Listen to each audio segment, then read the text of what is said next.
Welcome to the Tech Egg. Don't get scrambled. Enjoy the video. In this video, I will show how to change battery in GMC Yukon Key Fob Easy Guide. First, remove the mechanical key by pressing the release and pulling it out.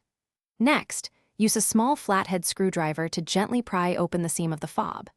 Carefully separate the halves and note battery orientation.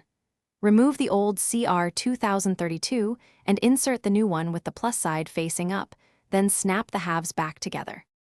Now let's open the fob step by step so you feel confident and calm. Start by removing the mechanical key with a firm push on the release tab. Hold the fob steady and find the seam, then insert a small flathead screwdriver and twist gently.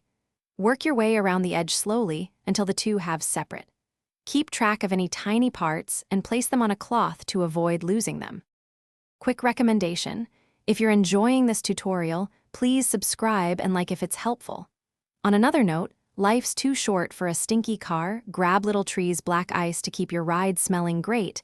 It pairs perfectly with a refreshed key fob. Check the description for the link and other deals. Thanks for watching. Now let's get back to the video.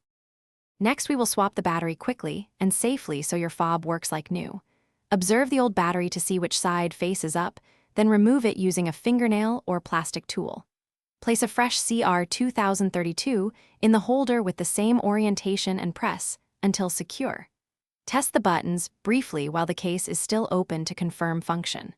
Once confirmed, align the halves and press them closed until they click.